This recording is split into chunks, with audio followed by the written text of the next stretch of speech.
રાજ્યમાં સૌહાર્દ શાંતિ સલામતી જળવાઈ રહે તે માટે અને સરકારી તંત્ર ગેરબંધારણીય રીતે વર્તવાનું અને પ્રજા માનસમાં ખોટી રીતે ભય કે ડર પેદા કરવાનું બંધ કરે તેવી કાર્યવાહી કરવા બાબતે ગુજરાત પ્રદેશ કોંગ્રેસના વરિષ્ઠ આગેવાનો દ્વારા મહામહિમ રાજ્યપાલ શ્રી આચાર્ય દેવવ્રતજીને આવેદનપત્ર પાઠવ્યું।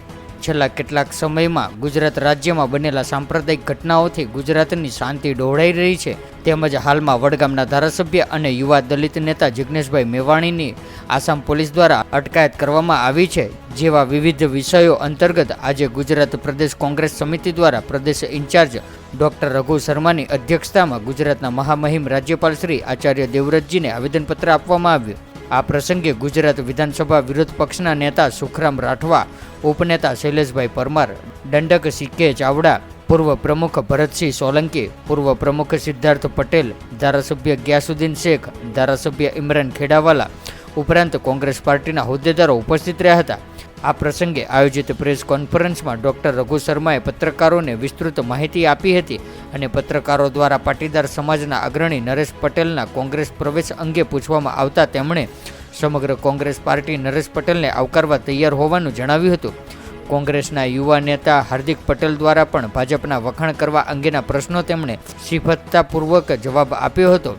આ પ્રસંગે ગુજરાત વિધાનસભા વિરોધ પક્ષના નેતા સુખરામ રાઠવાએ જણાવ્યું હતું કે ગુજરાત રાજ્યમાં સૌહાર્દ શાંતિ સલામત જાળવવાની જવાબદારી જેની છે તેઓ દ્વારા ઇતિહાસમાં સૌથી વિપરીત રીતે લોકોની લાગણીઓ ઉશ્કેરી સાંપ્રદાયિક ધ્રુવીકરણની પરિસ્થિતિ ઊભી કરવાનો પ્રયત્ન થઈ રહ્યો છે, ત્યારે રાજ્યમાં સૌહાર્દ શાંતિ સલામતી જળવાઈ રહે તે માટે અને સરકારી તંત્ર ગેરબંધારણીય રીતે વર્તવાનું અને પ્રજા માનસમાં ખોટી રીતે ભય કે ડર પેદા કરવાનું બંધ કરે તેવી કાર્યવાહી કરવા બાબતે સરકાર સમક્ષ માંગણી કરવામાં આવી છે। આજની પ્રેસ વાર્તામાં કોંગ્રેસના ધારાસભ્ય ગ્યાસુદ્દીન શેખ દ્વારા તાજેતરમાં બનેલા બનાવોમાં સરકાર દ્વારા વહીવટી તંત્ર અને પોલીસ તંત્રનો દુરુપયોગ થઈ રહ્યો હોવાના આક્ષેપો સાથે કાયદો અને વ્યવસ્થાની સ્થિતિ જળવાઈ રહે તે માટે તકેદારી રાખવા માટે અપીલ પણ કરવામાં આવી હતી। ગુજરાતમાં હાલમાં જે સ્થિતિ સર્જાઈ છે, આપણું ગુજરાત હંમેશા શાંતિ પ્રિય રાજ્ય છે અને શાંતિમાં કેટલાક તત્વો આ ગુજરાતની અમર અને શાંતિ ડહોળાય તે માટેના પ્રયત્નો થઈ રહ્યા છે। આપણે સૌ જાણીએ છીએ કે ખંભાતમાં જે થયું, વડોદરામાં જે થયું, હિંમતનગરમાં થયું, આ જે બનાવો અમને કોંગ્રેસ પક્ષ તરીકે એવું લાગી રહ્યું છે કે આ બનાવો પૂર્વ આયોજિત હતા, એમ કહું તો ખોટું નહીં।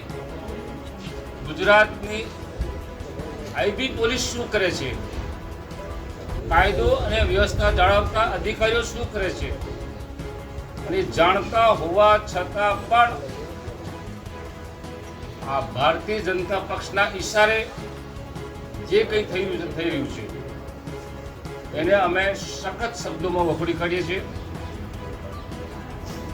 ભગવાન રામના જન્મદિવસે જે રેલી નીકળી, ગુજરાતમાં શિરસ્તો છે કે અમુક વિસ્તારમાં કોઈ ડીજે વગાડતું નથી અથવા તો શાંતિથી નીકળી જતા હોય છે, સૂત્રોચ્ચાર કરતા નથી, પણ આ વખતે સ્પેસિફિક અમુક જ વિસ્તારમાં રેલી કાઢીને શાંતિ દોડવા માટેનો પ્રયત્ન થયો।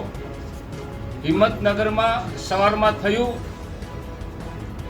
કાયદો અને વ્યવસ્થા જાળવતા અધિકારીઓ એની કાળજી લેવાની જરૂર હતી, પણ સાંજે પણ ફરી પાછી રેલી નીકળી અને એ જ વિસ્તારમાંથી એ શું બતાવે છે, સરકાર પ્રેરિત આ રેલીને મદદરૂપ થઈને ગુજરાતની શાંતિ દોડવાનો પ્રયત્ન થઈ રહ્યો છે।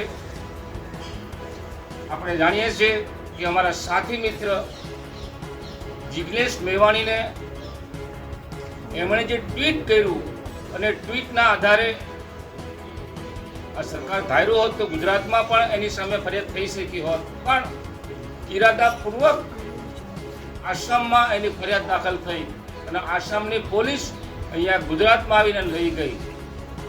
અન્ય રાજ્યના પોલીસ જ્યારે ગુજરાતના માણસને લઈ જવાનું થાય, આ તો ધારાસભ્ય છે અને ધારાસભ્યને લઈ જવાનું થાય તો અહીંના ગૃહ સચિવ વિધાનસભાના અધ્યક્ષ, ગુજરાતના ગૃહમંત્રી, ગુજરાતના મુખ્યમંત્રીને એની જાણ કરવાની હોય છે. એ થયું કે થયું નહીં ખબર, પણ જે રીતના જે એને અમલવારી થઈ છે એ પણ અમને શંકા પ્રેરે છે. એટલા માટે કે સરકાર જાણતી હશે તેમ છતાં અજાણતા કરવાનો ડોળ કર્યો છે. અમારા મેવાણીને ત્યાં લઈ ગયા છે અને ત્યાં હાલ શું થયું છે ખબર નથી, પણ અમે સ્પેસિફિક માંગણી કરીએ છીએ કે અમારા દલિત નેતા મેવાણીની સામે જે કાર્યવાહી થઈ રહી છે એ બંધારણનું હળાહળ અપમાન છે. ભારતમાં અને ગુજરાતમાં બંધારણ પ્રમાણે સરકાર ચાલતી નથી એમ સ્પષ્ટ મનાઈ રહ્યું છે. અમે માંગણી કરીએ છીએ વિરોધ પક્ષના નેતા તરીકે કે ગુજરાત વિધાનસભાનું સેશન ટૂંકમાં 2 દિવસમાં બોલાવીને આ બાબતની ચર્ચા થવી જોઈએ અને ચર્ચા કરીને એનું સત્ય બહાર લાવવું જોઈએ. અમે ચોક્કસ સરકારને કહેવાના છે કે અધ્યક્ષને પણ ખબર ના હોય, અધ્યક્ષના સચિવને ખબર ના હોય, અમને ખબર ના હોય, ત્યારે ગુજરાતમાં કાયદો અને વ્યવસ્થા પડી ભાંગી છે. અને આવનારા દિવસોમાં પણ જે ચૂંટણી આવી રહી છે એ ચૂંટણીમાં આવો શાંતિનો માહોલ જ્યાં હોય ત્યાં ભગાડવાના પ્રયત્નો કરવાના અને એને રોકવા માટે સરકાર આગોતરું આયોજન કરી એ બાબતે અમે મહામહિમ રાજ્યપાલને આજે મળ્યા હતા. અમારા મુસ્લિમ નેતાઓ પણ વાત કરી છે, અમારે શૈલેષભાઈ પણ વાત કરી છે, મેં પોતે પણ વાત કરી છે, અમારા ભરતસિંહ સોલંકીએ પણ વાત કરી છે. અને એ વાત અમે અપેક્ષા રાખીએ કે મહામહિમ સરकारને આ બાબતમાં નિર્દિષ્ટ કરે. आज कांग्रेस पार्टी का एक प्रतिनिधिमंडल कांग्रेस के नेताओं के साथ, हमारे विधायक दल के नेता, उपनेता, दूसरे हमारे जो धारासभ्य हैं, सभी लोगों के साथ मिला और संवैधानिक प्रमुख होने के नाते गुजरात के हालात के बारे में विस्तार से उनको जानकारी दी. जिस तरह के हालात हिम्मतनगर में, खंभात में, बड़ौदा में जानबूझकर पैदा किए गए, पूरे देश में गुजरात सहित नियोजित तरीके से ये घटनाएं राजनीतिक रूप से प्रेरित होकर करवाई जा रही है. चुनाव है गुजरात में, उनकी पुलिस क्यों ले गई? ट्वीट वो यहाँ कर रहे हैं, गुजरात में उस ट्वीट से कोई हाथ नहीं है और आसाम में हाथ हो रहे हैं. ऐसा तमाशा और फिर बंद लिफाफे में सरकार रिपोर्ट देती है ताकि लंबे समय तक इंतजाम हो जाए कि लोकतंत्र का गला घोटना है और क्या है. और ऐसा नहीं समझे बीजेपी कि कांग्रेस पार्टी खामोश रहेगी. आम आदमी गुजरात का समझ रहा है कि हमारे अमन चैन को कौन छीन रहा है. हमारे धारासभ्य जो दलित समाज के हैं उनको आप प्रताड़ित करने की योजनाबद्ध ये कार्रवाई कर रहे हो. इससे कुछ हासिल होने वाला नहीं है. जनता महंगाई से त्रस्त है, जनता कानून और व्यवस्था की स्थिति खराब है. अब आज पुलिस का काम लोगों पे पत्थर फेंकना है क्या, एक समुदाय विशेष के? ऐसा तो देश में कहीं नहीं हो रहा है. ये बहुत खेदजनक बातें हैं. हर व्यक्ति को इस लोकतंत्र में जीने का अधिकार है. जो शांतिपूर्वक अपने घर पे बैठा है उसको आप प्रोवोक करके और दहशत का वातावरण पैदा करना चाहते हो, इससे बड़ा दुर्भाग्यपूर्ण बात कोई नहीं हो सकती. प्रभु शर्मा जी, नरेश पटेल दिल्ली गए हैं, कांग्रेस के हाईकमान से मिलने वाले, बड़े नेता से मिलने वाले, कब तक शामिल होने की संभावना है? देखिए, नरेश पटेल साहब उसमें क्या नरेश पटेल उसमें ऐड कर मैं समझा नहीं. नरेश पटेल आज दिल्ली गए हैं सोनिया जी से 4 बजे. परेश धानानी का क्या हुआ? परेश धानानी भी गए हैं. हाँ, तो यार हमारे पार्टी के कोई नेता अगर दिल्ली जाते हैं, जैसे परेश धानानी जी के लिए आपने बोला, तो जा ही सकते हैं, मिल सकते हैं सबसे. आज सवाल नरेश पटेल जी का, वो बहुत ही सामाजिक और सम्मानित नेता है गुजरात के. अगर वो कांग्रेस नेतृत्व से मिलने दिल्ली गए हैं, ये तो खुशी की बात है. मैंने तो शुरू से कहा है कि कांग्रेस पार्टी में ऐसे लोगों का स्वागत है और उनके आने से पार्टी को ताकत मिलेगी। ये हमारी पार्टी की सबकी विचार है। जितने भी हमारे नेता हैं सब वेलकम कर रहे हैं, वो आए तो स्वागत है। सर हार्दिक पटेल आपसे नाराज है। मेरे से नहीं सर, हार्दिक पटेल और ललित वसोया दो आपके ऐसे नेता हैं जिन्होंने भाजपा की तारीफ की है, आप क्या मानते हैं उसके बारे में? देखिए, इसका जवाब तो वही दे सकते हैं। अगर मैंने तारीफ की है तो मैं ही जवाब दूंगा। लोगों का ध्यान महंगाई से कैसे हटाएं, लोगों का ध्यान बेरोजगारी से कैसे हटाएं, लोगों का ध्यान पेपर फूटने से कैसे हटाएं, बाकी जो समस्याएं हैं उन समस्याओं से ध्यान हटा के, ये एक भारतीय जनता पार्टी की फितरत हो गई है। हमने एक वीडियो दिया वहां पे पेन ड्राइव के अंदर, पुलिस का डीवाईएसपी महिलाओं पे पत्थर फेंक रहा है। ये स्टेट स्पॉन्सर्ड दंगे हैं और इससे ज्यादा लोकतंत्र का कोई दुर्भाग्य नहीं हो सकता कि आप प्रोवोकिंग सेंस में, हम जानते हैं भगवान मर्यादा पुरुषोत्तम राम, हम भी हिंदू हैं, हमारा धर्म ये थोड़ी कहता है कि हम दूसरे धर्म की को आहत करें। हमारा धर्म हमें ये सिखाता है कि हम दूसरे धर्म का आदर करें।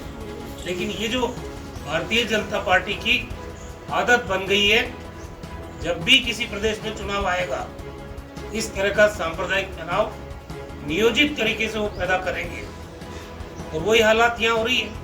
एक व्यक्ति की जान चलेगी, पूरे गुजरात में आग लगा के, और ये चुनाव जीतना चाहते हैं। हम लोकतंत्र में जी रहे हैं, अभिव्यक्ति की स्वतंत्रता हमारा अधिकार है संवैधानिक।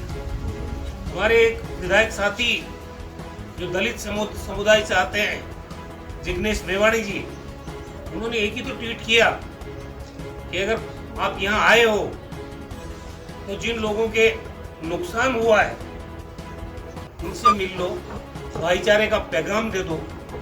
देश के प्रधानमंत्री से अगर ये अपील करना कि आप गुजरात में आए हो, या अमन और चैन की अपील कर दो, भाईचारे की अपील कर दो, सद्भाव की अपील कर दो, ये तो बुरा नहीं है। और फिर षड्यंत्र की बुक आ रही, इतनी गुजरात पड़ी हुई, यही मुकदमा दर्ज कर लेते अगर कोई अपराध हुआ तो। ये नियोजित तरीके से आसाम में जाके एफआईआर दर्ज कराना, जहाँ बीजेपी की सरकार है, और आधी रात को किसी विधायक को सर्किट हाउस से उठाना, कायदा तो ये कहता है विधानसभा के अध्यक्ष को सूचना देनी चाहिए, विधानसभा के सचिव को सूचना देनी चाहिए और उसके बाद में कोई कार्रवाई हो। लेकिन तमाशा है, पूरा गुजरात समझ रहा है कि जिग्नेश मेवाणी जी को, हाँ, तो यार हमारे पार्टी के कोई नेता अगर दिल्ली जाते हैं, जैसे परेश दानानी जी के लिए आपने बोला, तो जा ही सकते हैं, मिल सकते हैं सबसे। आज सवाल नरेश पटेल जी का, वो बहुत ही सामाजिक और सम्मानित नेता है गुजरात के। अगर वो कांग्रेस नेतृत्व से मिलने दिल्ली गए हैं, ये तो खुशी की बात है। मैंने तो शुरू से कहा है कि कांग्रेस पार्टी में ऐसे लोगों का स्वागत है और उनके आने से पार्टी को ताकत मिलेगी। ये हमारे पार्टी की सबकी विचार है। जितने भी हमारे नेता हैं सब वेलकम कर रहे हैं, वो आए तो स्वागत है। सर हार्दिक पटेल आपसे नाराज है। मेरे से नहीं सर, हार्दिक पटेल और ललित वसोया दो आपके ऐसे नेता हैं जिन्होंने भाजपा की तारीफ की है, आप क्या मानते हैं उसके बारे में? देखिए, इसका जवाब तो वही दे सकते हैं। अगर मैंने तारीफ की है तो मैं ही जवाब दूंगा कि वो किस संदर्भ में उन्होंने ये बात कही है।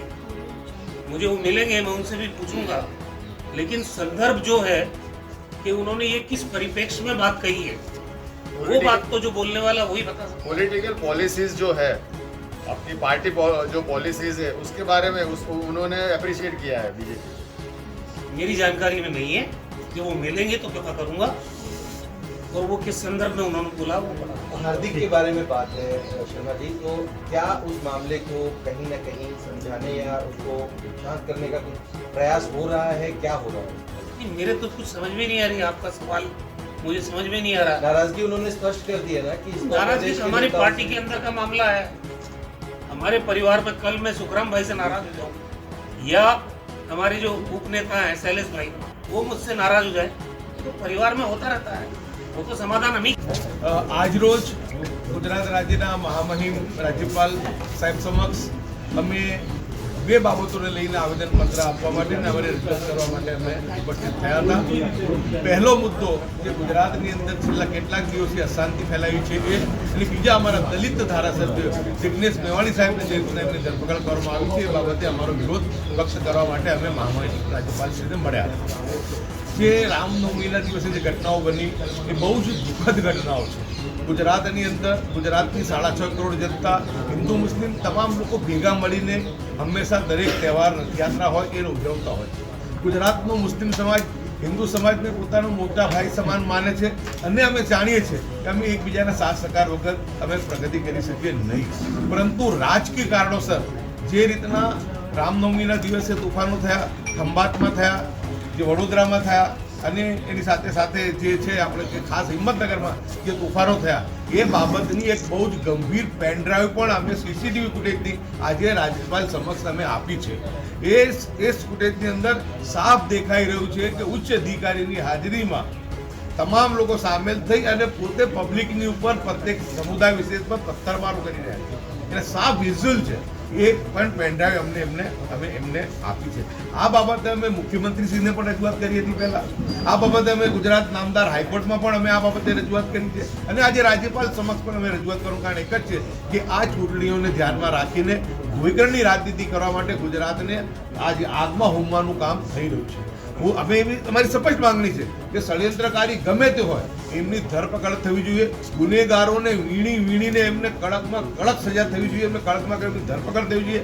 પરંતુ નિર્દોષ લોકોની અંદર ધરપકડ ના થાય. ષડયંત્રકારોને પકડો. જે રીતના ભડકાઉ ભાષણો થઈ રહ્યા છે, આપણે વેબસાઇટ પર જોઈએ છીએ કે જે રીતના ભડકાઉ ભાષણોની જે સિરીઝ ચાલી છે, અમે સરકારની પાસે માંગણી કરી છે કે સરકાર સામેથી આવા લોકોની સામે ગુનો દાખલ કરે, નિર્દોષોની ધરપકડ ના કરે અને તમામ જેને કહેવાય કે સાયબર ક્રાઇમના જે ગુના છે એ આ ભડકાઉ ભાષણ આપનારા લોકોની સામે ના થાય. કેમ કે જે એક પ્રમાણે એક પદ્ધતિ ચાલી છે કે નીકળે હિન્દુ સમાજ બહુ શાંતિમાં માનનારો, હું તો અહીંયા સુધી કહું છું કે મુસ્લિમ કરતાં પણ હિન્દુ સમાજ વધારે સાંપ્રદાયિક છે. એ કદી પણ આવી વસ્તુની ઘટનાઓમાં સામે થવાનો પ્રયાસ કરે નહીં. પરંતુ કેટલાક લોકો જે હિન્દુ સમાજનો ઇજારો પોતાની જાતને કરે છે એ નિર્દોષ હિન્દુ અને મુસ્લિમ ભોગ બને એ માટેના અમુક લોકોને આગળ ધરીને તોફાની કરવાના પ્રયત્નો આ ભારતીય જનતા પાર્ટીના લોકો કરે છે અને આગામી 2022ની ચૂંટણીને લક્ષ્યમાં રાખીને કરી રહ્યા છે. એટલે અમે મહામહિમ રાજ્યપાલને કીધું છે કે ગુજરાતની અંદર બંને સમાજની અંદર આ ગાંધીજી અને સરદારનું ગુજરાત છે. હિન્દુ મુસ્લિમ બધા પ્રેમથી, શાંતિથી, સદભાવનાથી રહે. ષડયંત્રકારોને પકડો, વીણીને એમને પકડો, એમને સજા કરો, નિર્દોષોને કનડો નહીં અને આગળ તોફાનો ના થાય એ માટેના પૂરતા પ્રયાસો કરો. એ બાબતની આજે અમે વાત કરી છે. સાથે સાથે અમારા જે દલિત આગેવાન છે, અમારા જિગ્નેશભાઈ જે ધારાસભ્ય, એમની જે ધરપકડ કરવામાં આવી છે એ બિલકુલ જેને કહેવાય કે સંવૈધાનિક રીતે કોઈ અધ્યક્ષને જાણ નથી કરી, એના પરિવારને જાણ નથી કરી અને કોઈ પણ જાણકારી કર્યા વગર એમની સીધી ધરપકડ કરી છે. તો એમને સાથે ન્યાય થાય અને એમને તાત્કાલિક સરકાર જે છે એમને રાહત મળે એ માટેનું મહામહિમ રાજ્યપાલને અમે વાત કરી છે કે સરકારમાં એમની વાત મૂકે. कर्मचारी कौन है? ફૂટેજની અંદર આપે છે કે ડીવાયએસપી પોતે ઊભા છે અને એમના જે અધિકારીઓ છે એમની સાથેના જે પોલીસ કર્મીઓ છે એ પથ્થરમારો કરી રહ્યા છે. કઈ જગ્યાએ? હિંમતનગરની વાત છે અને બહુ દુઃખદ બાબત એ છે કે હિંમતનગરની ઘટનામાં 3 દરગાહ અને એક મસ્જિદ તોડવામાં આવી છે. એ દરગાહ અને મસ્જિદની અંદર પણ આરોપીઓ મુસ્લિમ સમાજ, જે સમાજની દરગાહ અને મસ્જિદ તૂટી. કેમ કે ત્યાં જે એક ઉચ્ચ એનાથી પણ ડીએસપીથી પણ એક ઉચ્ચ કક્ષાના અધિકારી છે, એ સરકારના માન્યતા અધિકારી છે. એ અધિકારીની પહેલા પણ ઘણી બધી સરકારના એક સંકટમોચક તરીકે એમની ભૂમિકાઓ સામે આવી છે અને એમને પરિસ્થિતિ કે એમની સામે કાયદાકીય પરિસ્થિતિ ઊભી થઈ હતી. એમને જેલમાં પણ જવું પડ્યું હતું, પણ પાછળથી જ્યારે છૂટીને આવ્યા ત્યારે એમને સરકાર જ્યારે કે સરકારના સંકટમોચક રહ્યા હોય તો એમને સિરભાવ આપીને એમને સારી જગ્યા પર પોસ્ટિંગ આપી છે. આજે ત્યાં એ ષડયંત્રકારોને બચાવી રહ્યા છે. અને આજે આપણે કહું કે હિંમતનગરમાં 2 રેલી નીકળી છે. સવારની જે રેલી જેવા તોફાનો થયા એ રેલી પરવીન તોગડિયાજીની વીએચપીએ કાઢી હતી. હવે આ એમનો વીએચપીનો ઇન્ટરનલ ઝઘડો છે. એ સવારે રેલી એમને કાઢીને તોફાનની પરિસ્થિતિ ઉપસ્થિત થઈ અને સાંજે પાછી બીજી રેલી નીકળે છે. એટલે એ જ્યારે અશાંતિ ફેલાઈ ગયો ત્યારે બીજી રેલીની સરકાર કઈ રીતના પરમિશન આપી શકે? આણંદના બોરિયાવીમાં તોફાન થયા, ત્યાં મસ્જિદ અગાડી ડીજે વાગાયું, બબાલ તોફાન થયું. તોફાન થાય એટલે સ્વાભાવિક છે, બે બાજુથી પ્રોબ્લેમ હોય, બે બાજુ એફઆઈઆર થાય. પરંતુ ત્યાં પણ તમે જુઓ આપણને હસવું આવે કે આ લોકશાહી દેશની અંદર એફઆઈઆર એક જ કરવામાં આવી અને ત્યાં પણ આરોપીઓને બચાવવા માટેનો પ્રયાસ કર્યો. બહુ દુઃખદ ઘટના જે બની ખંભાતમાં કે વૃદ્ધ વ્યક્તિ એમનો જીવ ગુમાવ્યો, એ બાબતે પણ અમે ત્યાં દુઃખ વ્યક્ત કર્યું છે. તમને ઘણું દુઃખ છે કે ખંભાતમાં એક વ્યક્તિને ત્યાં થયું છે. સરકાર જ્યારે પણ બીચમાં આવે છે ત્યારે સરકાર સીધું જ પાકિસ્તાન અને અફઘાનિસ્તાનના શરણે જાય છે અને સીધું જે કનેક્શન બતાવે છે. અમારી માંગણી છે કે જો ષડયંત્ર થયું હોય, ષડયંત્રકારો હોય તો એમને કડકમાં કડક સજા થાય અને નહીં તો જો સરકારે આ ખોટો કેસ કર્યો અને કેસ કરવામાં નિષ્ફળ થાય તો સરકાર અને અધિકારીઓ સામે પણ પગલાં લેવા જોઈએ. લોકોની સાથે આ જે છે ધાર્મિક ધોરણની રાજનીતિ થાય છે. જ્યારે સરકાર સંકટમાં હોય ત્યારે સીધું હંમેશા પાકિસ્તાન અને અફઘાનિસ્તાનનું કનેક્શન લઈ આવતી હોય છે. હું માનું છું કે આ દેશના લોકો સાથે જે છે દ્રોહ છે, આવી ધાર્મિક જે ધોરણની રાજનીતિ બંધ થવી જોઈએ, શાંતિ અમન ભાઈચારાનો માહોલ બની રહેવો જોઈએ. હું તમને કહેવા માંગુ છું મારા સમાજ તરફથી કે મુસ્લિમ સમાજ, હિન્દુ સમાજને પોતાનો મોટા ભાઈ સમજે છે. અમે જાણીએ છીએ કે અમે એમના સાથ સહકાર વગર પ્રગતિ કે શાંતિ સુખી જેવી ના રહી શકીએ. એટલે અમે જે કંઈ છે અમે એમની સાથેનો જે ભાઈચારાનો માહોલ છે આગળ વધે એ માટે અમે પ્રયાસો પણ કરીએ છીએ. યાસુભાઈ, આજે એટલે એના આધારે તમે એમ કહેવા માંગો છો કે આ સ્ટેટ સ્પોન્સર્ડ કોન્સ્પિરસી છે? બિલકુલ સ્ટેટ સ્પોન્સર્ડ આ છે. ગુજરાતની અંદર આપણે 2002માં પણ જોયું છે અને આ વખતે પણ જ્યારે સરકારને લાગે છે કે સરકાર ચૂંટણીઓ આ હારવા જઈ રહી છે, એમની પરિસ્થિતિ એનો સીધો દાખલો છે. મુખ્યમંત્રી બદલતા હોય, મંત્રીઓ બદલતા હોય, કોઈ પરિસ્થિતિ કાબુમાં ના આવતી હોય એટલે હવે પ્રધાનમંત્રીએ પોતે ગુજરાતની બાગડોર સંભાળવી પડતી હોય એમને આવીને, એટલે તમે સમજી શકો છો કે ભારતીય જનતા પાર્ટી આવી પરિસ્થિતિમાંથી બહાર આવ્યા. છેલ્લે આજે ધ્રુવીકરણની રાજનીતિ છે. મારી તો એટલી એક જ વિનંતી છે કે જે બહેનો વિધવા થાય છે, જે બાળકો અનાથ થાય, જે ખંભાતમાં જે વૃદ્ધ બિચારાને જે પથ્થરમાંથી હત્યા થઈ ગઈ, આજે એના પરિવારને પૂછો કે એની પર શું ગુજરતી હશે. તમે મતોના રાજકારણ માટે કરતા હો, જેમના જીવ જાય, જેમને જેલોમાં જવું પડે, જે લોકોને એની અંદર શોષાવવું પડે, જે બાળકો અનાથ થાય, બહેનો વિધવા થાય, એમને ખબર હોય કે એમની પરિસ્થિતિ કઈ રીતના થઈ છે. એટલે હું માનું છું કે સૌથી પહેલા જે ધર્મ છે એ માનવતા ધર્મ છે. હિન્દુ મુસ્લિમ પછી પહેલા આપણે ભારતીય છે અને લોકોના જીવનું રક્ષણ થાય, કોઈ નિર્દેશ, કોઈ બેન વિધવા ના થાય, કોઈ બાળક અનાથ ના થાય, કોઈને નિર્દોષ જેલમાં ના જવું પડે, એ વર્તન હોવું જોઈએ. પરંતુ દુઃખ સાથે કહેવું પડે છે કે 2014 પછી દેશમાં એવી સરકાર આવી છે, સરકારનું કામ હોય છે રાષ્ટ્રીય એકતા, અખંડિતતા અને લોકોને જોડવાનું. પરંતુ આ સરકાર એના વાણીથી, એના વર્તનથી, એની ભગીની સંસ્થાઓથી દેશનું એવું વાતાવરણ ઊભું કરી રહી છે કે જે બે સમાજો લડે અને આજે એ પરિસ્થિતિ એવી નિર્માણ થઈ ગઈ છે કે આખા દેશની અંદર નાની નાની ઘટનાઓની અંદર બે સમાજ સામે આવે છે. એટલે સરકારે પોતાની જવાબદારી નિભાવવી જોઈએ. સરકારનું કામ તો દેશને એક અને અખંડિત રાખવાનું. तो व्हाट्सएप, ट्विटर, फेसबुक, इंस्टा जहाँ भी आपका अकाउंट है, इसे शेयर बटन के द्वारा वहाँ पर शेयर करें.